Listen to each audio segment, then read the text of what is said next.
వార్తలకి స్వాగతం. విజయవాడ శివారులో కాలుష్య నియంత్రణ మండలి రాష్ట్ర ఖనిజాభివృద్ధి సంస్థలకు చెందిన దస్త్రాలను తగలబెట్టిన వ్యవహారంపై ఆంధ్రప్రదేశ్ ప్రభుత్వం పూర్తిస్థాయి విచారణకు ఆదేశించింది. మాజీ మంత్రి పెద్దిరెడ్డి రామచంద్రారెడ్డి, మాజీ సీఎస్ సమీర్ శర్మ చిత్రాలు ఆయా దస్త్రాలపై కనిపించగా ఈ ఘటనలో భాగస్వాములైన వారిపై చర్యలు తీసుకుంటామని ప్రభుత్వం తేల్చి చెప్పింది. విజయవాడ శివారులోని కృష్ణానది కరకట్టపై బస్తాల కొద్దీ ఆంధ్రప్రదేశ్ కాలుష్య నియంత్రణ మండలి ఖనిజాభివృద్ధి సంస్థలకు చెందిన దస్త్రాలను తగలబెట్టిన ఉదంతంపై దుమారం రేగుతోంది. రాత్రి వేళ రహస్యంగా ప్రభుత్వ వాహనంలో వచ్చి కరకట్టపై చెత్తా చెదారాలు పారబోసిన ప్రాంతంలో దస్త్రాలను తగలబెట్టడాన్ని ప్రభుత్వం తీవ్రంగా పరిగణిస్తోంది. కాగితాలతో పాటు కంప్యూటర్ హార్డ్ డిస్కులు, గుర్తింపు కార్డులు కూడా ఉండడాన్ని పరిగణలోకి తీసుకున్న ప్రభుత్వం బాధ్యులపై కఠిన చర్యలకు సిద్ధమవుతోంది. తగలబెట్టిన డాక్యుమెంట్లపై అప్పటి కాలుష్య నియంత్రణ మండలి చైర్మన్, ప్రభుత్వ మాజీ ప్రధాన కార్యదర్శి సమీర్ శర్మ పేరు ఉంది. దస్త్రాలపై మాజీ మంత్రి పెద్దిరెడ్డి రామచంద్రారెడ్డి చిత్రాలు, సీఎంఓ లేఖలు ఉండగా స్థానికులు రాత్రి పెనమలూరు ఎమ్మెల్యే బోడి ప్రసాద్ కు సమాచారం ఇచ్చారు. ఆయన సహా తెలుగుదేశం నేతలు రావడాన్ని గమనించిన ఇన్నోవాలోని వ్యక్తులు అక్కడి నుంచి పరారయ్యారు. తెలుగుదేశం నేతలు యనమల కుదురులో వాహనాన్ని అడ్డుకొని పోలీసులకు సమాచారం ఇవ్వగా వారు వచ్చి కారులో ఇద్దరిని అదుపులోకి తీసుకున్నారు. కాలిపోయిన దస్త్రాలను ఎమ్మెల్యే బోడి ప్రసాద్ పరిశీలించారు. సమీర్ శర్మ సూచనలతో దస్త్రాలు తీసుకొచ్చి తగలబెట్టినట్లు ఇన్నోవా డ్రైవర్ నాగరాజు తెలిపారు. ఫైళ్ల దహనం సమాచారం రాగానే కృష్ణా జిల్లా కలెక్టర్ బాలాజీ,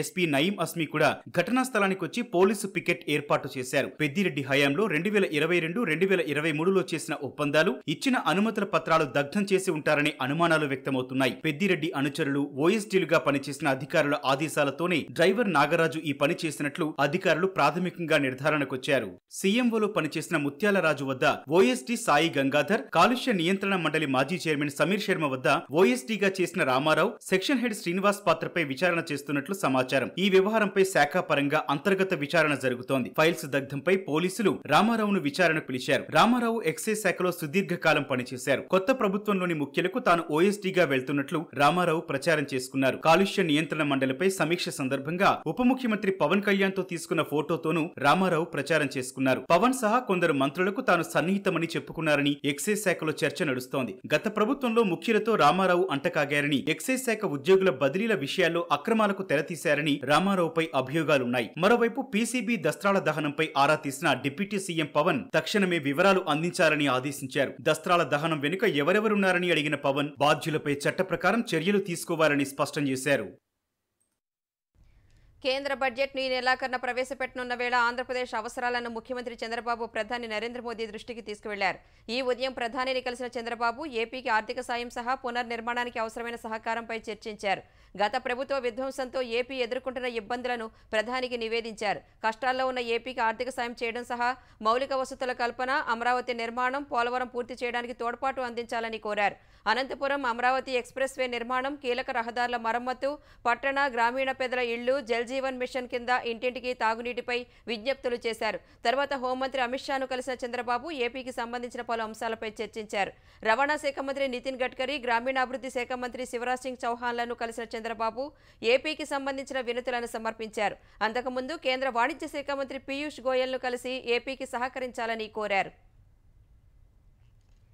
ఢిల్లీలో ముఖ్యమంత్రి రేవంత్ రెడ్డి, ఉప ముఖ్యమంత్రి బట్టి విక్రమార్క బిజీగా గడుపుతున్నారు. ప్రధాని నరేంద్ర మోదీని కలిసిన సీఎం రేవంత్ రెడ్డి, బట్టి విక్రమార్క కేంద్ర బడ్జెట్లో తెలంగాణకు ప్రాధాన్యం ఇవ్వాల్సిన అంశాలను ప్రధాని దృష్టికి సీఎం రేవంత్ రెడ్డి తీసుకువెళ్లినట్లు తెలుస్తోంది. తెలంగాణ అప్పులపై వడ్డీ భారం తగ్గించే అంశంపై చర్చించినట్లు సమాచారం. కాళేశ్వరం ప్రాజెక్టు అంశం చర్చకు వచ్చినట్లు తెలుస్తోంది. కేంద్రం నుంచి రాష్ట్రానికి రావాల్సిన నిధులపై ప్రధానితో చర్చించనున్నట్లు తెలిసింది. అంతకుముందు కేంద్ర హోంమంత్రి అమిత్ షాను కలిసిన రేవంత్ రెడ్డి 40 నిమిషాలు పలు అంశాలపై చర్చించారు. ప్రధానంగా రాష్ట్ర విభజన అంశాలు చర్చకు వచ్చినట్లు తెలుస్తోంది. హైదరాబాద్లో గత 6 నెలల్లో రియల్ ఎస్టేట్ పుంజుకుందని ముఖ్యమంత్రి రేవంత్ రెడ్డి అన్నారు. దేశీయ, అంతర్జాతీయ ఆఫీసు స్పేస్ లీజ్ రంగంలో 40% వృద్ధితో దూసుకువెళుతోందన్నారు. ఫలితాలను సాధించడమే ఏకైక లక్ష్యంతో హడావిడి లేకుండా పనిచేస్తున్న సమర్థ ప్రభుత్వమే ఈ వృద్ధికి కారణమని రేవంత్ రెడ్డి పేర్కొన్నారు. రానున్న రోజుల్లో మరో కక్షలోకి తీసుకువెళ్లేలా హైదరాబాద్ ప్రతిష్టను పెంచుతామని ముఖ్యమంత్రి అన్నారు. ఈ ప్రయాణంలో ప్రతి ఒక్కరికి అవకాశాలను సృష్టిస్తామంటూ రేవంత్ రెడ్డి సామాజిక మాధ్యమం ఎక్స్లో పోస్ట్ చేశారు. సీనియర్ నాయకుడు కె కేశవరావు తన రాజ్యసభ సభ్యత్వానికి రాజీనామా చేశారు. ఈ మేరకు ఇవాళ రాజ్యసభ చైర్మన్ జగదీప్ ధన్ఖడ్ను కలిసిన కేకే తన రాజీనామా పత్రాన్ని అందజేశారు. భారాస తరపున రాజ్యసభకు ఎంపికైన కేకే నిన్ననే కాంగ్రెస్ అధ్యక్షుడు మల్లికార్జున ఖర్గే సమక్షంలో హస్తం పార్టీలో చేరారు. భారాస నుంచి కాంగ్రెస్లో చేరినందున రాజ్యసభ సభ్యత్వానికి రాజీనామా చేసినట్టు కేకే తెలిపారు. 2 ఏళ్ల పదవీకాలం ఉండగానే రాజీనామా చేసినట్టు వివరించారు. గంజాయి డ్రగ్స్పై ప్రభుత్వం యుద్ధం చేస్తోందని ఆంధ్రప్రదేశ్ హోంమంత్రి వంగల్పూడి అనిత చెప్పారు. గంజాయి నియంత్రణకు యాంటీ నార్కోటిక్స్ టాస్క్ ఫోర్స్ ఏర్పాటు చేస్తామని తెలిపారు. రాష్ట్ర స్థాయిలో ఐజీ, జిల్లాల్లో ఎస్పీ స్థాయి అధికారి పర్యవేక్షణలో టాస్క్ ఫోర్స్ పనిచేస్తుందని వివరించారు. గంజాయిపై ఫిర్యాదు చేయడానికి టోల్ ఫ్రీ నెంబర్ ఏర్పాటు చేస్తామన్న మంత్రి బాధితులకు డీ అడిక్షన్ సెంటర్లపైన దృష్టి పెడతామని తెలిపారు. సరైన విద్య, ఉపాధి లేక గిరిజన యువత పక్కదారి పడుతోందని పేర్కొన్నారు. 80% గిరిజనులే గంజాయి క్యారియర్లుగా ఉన్నారన్న ఆమె గంజాయి రవాణా చేసిన వారు 15 ఏళ్లుగా జైళ్లలో మగ్గుతున్నారని చెప్పారు. గంజాయి సాగు చేయాలని గిరిజనులను కొందరు ప్రోత్సహిస్తున్నారన్న మంత్రి కాఫీ సాగు వైపు వెళ్లకుండా ప్రలోభాలకు గురి చేస్తున్నారని మండిపడ్డారు. 100 రోజుల్లో గంజాయిని వీలైనంత వరకు కట్టడి చేసేలా ప్రణాళిక సిద్ధం చేస్తామన్న ఆమె ఈ విషయంలో పొరుగు రాష్ట్రాల సీఎంలతోనూ మాట్లాడతామన్నారు. వైకాపా నేతలు కార్యకర్తలపై దాడులు చేస్తూ వారిపైనే కేసులు పెడుతున్నారని ఆ పార్టీ అధినేత వైఎస్ జగన్ అన్నారు. ఇదే మాదిరిగా కొనసాగితే కొత్త సంప్రదాయానికి నాంది పలికినట్లవుతుందని తెలిపారు. నెల్లూరు సెంట్రల్ జైల్లో ఉన్న మాజీ ఎమ్మెల్యే పిన్నెల్లి రామకృష్ణారెడ్డితో ములాఖత్ అయిన జగన్ పిన్నెల్లిని అన్యాయంగా జైల్లో నిర్బంధించారని అన్నారు. డీఎస్పీ అనుమతి తీసుకునే పిన్నెల్లి బాధిత కుటుంబాన్ని పరామర్శించేందుకు వెళ్లారని తెలిపారు. అయినా ఒక పథకం ప్రకారం ఆయనపై కేసులు పెట్టారని చెప్పారు. ఎన్నికల రోజున పాల్వాయి గేట్ పోలింగ్ కేంద్రంలో జరిగిన ఘటనపై సిట్ నివేదిక ఎందుకు బయటపెట్టలేదని ప్రశ్నించారు. ఈవీఎం పగలగొట్టి పిన్నెల్లి రామకృష్ణారెడ్డి జైలుకు వెళితే ఆయనను పరామర్శ చేయడానికి జగన్ 25 లక్షలు ఖర్చు పెట్టి వెళ్లారని ఏపీ హోంశాఖ మంత్రి అనిత విమర్శించారు. పిన్నెల్లికి ములాఖాతులు ముగిసిన తర్వాత కూడా మానవతా దృక్పథంతో జగన్కు అనుమతి ఇచ్చామని తెలిపారు. అనుమతి వచ్చే అవకాశం లేదని తెలిసి జగన్ వెళ్లారంటే గొడవ పెట్టుకోవడానికే అన్నారు. జైలు నుంచి బయటకు వచ్చిన జగన్ ఏదేదో మాట్లాడారని అనిత ధ్వజమెత్తారు. ఆంధ్రప్రదేశ్లో వైకాపా కార్యాలయాల కూల్చివేతలపై చట్టంలోని నిబంధనలను పాటించాలని హైకోర్టు స్పష్టం చేసింది. ప్రతి దశలో వైకాపా వాదనలు వినిపించేందుకు అవకాశం ఇవ్వాలని కోర్టు పేర్కొంది. అనుమతులు లేవనే కారణంతో తమ కార్యాలయాలు కూల్చివేస్తున్నారంటూ వైకాపా దాఖలు చేసిన పిటిషన్లపై కోర్టు ఇవాళ మధ్యంతర ఉత్తర్వులు ఇచ్చింది.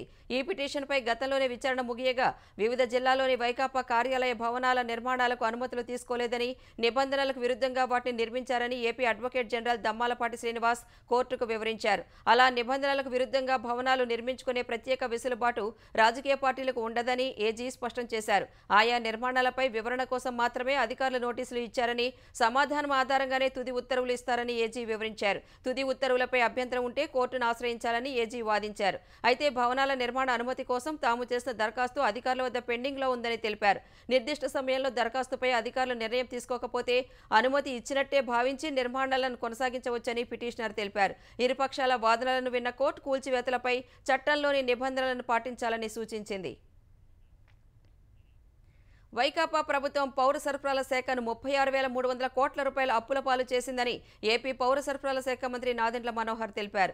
రైతుల నుంచి కొన్న ఆహార ధాన్యాలకు బకాయిలు పెట్టిందని, ఆ ధాన్యం బకాయిల చెల్లింపుల కోసం సీఎం చంద్రబాబు 1,000 కోట్ల రూపాయలు మంజూరు చేసినట్లు చెప్పారు. రాష్ట్రంలో రేషన్ మాఫియాను ఉపేక్షించే ప్రసక్తే లేదని నాదెండ్ల హెచ్చరించారు. రేషన్ బియ్యం అక్రమ ఎగుమతులకు కాకినాడ పోర్టును అడ్డాగా మార్చారని మండిపడ్డారు. ఎండీయూ వాహనాల కొనుగోలులో గత ప్రభుత్వం 1,700 కోట్లు కార్పొరేషన్కు నష్టం చేకూర్చిందన్నారు. ఎండీయూ వాహనాలు కొనసాగించాలా లేదా అనే విషయమై ఆలోచించి నిర్ణయం తీసుకుంటామని మంత్రి వివరించారు. ఆంధ్రప్రదేశ్లో పనిచేస్తున్న తెలంగాణ స్థానికత కలిగిన ఉద్యోగులు సొంత రాష్ట్రానికి బదిలీ చేయాలని ఏపీ ప్రభుత్వాన్ని కోరారు. ఈ మేరకు తెలంగాణ స్థానికత ఉన్న 712 మంది ఉద్యోగులు తమను ఏపీ నుంచి రిలీవ్ చేయాలని తెలంగాణ ఉద్యోగులు విజ్ఞప్తి చేశారు. సచివాలయం, హెచ్ఓడీలు, 9, 10వ షెడ్యూల్ సంస్థల్లో పనిచేస్తున్న 224 మంది రాష్ట్ర కేడర్ ఉద్యోగులను రిలీవ్ చేయాలని కోరారు. సీనియారిటీ కోల్పోయినా పర్వాలేదని తమను తమ రాష్ట్రానికి పంపాలని తెలంగాణ ఉద్యోగులు ఏపీ ప్రభుత్వాన్ని కోరారు.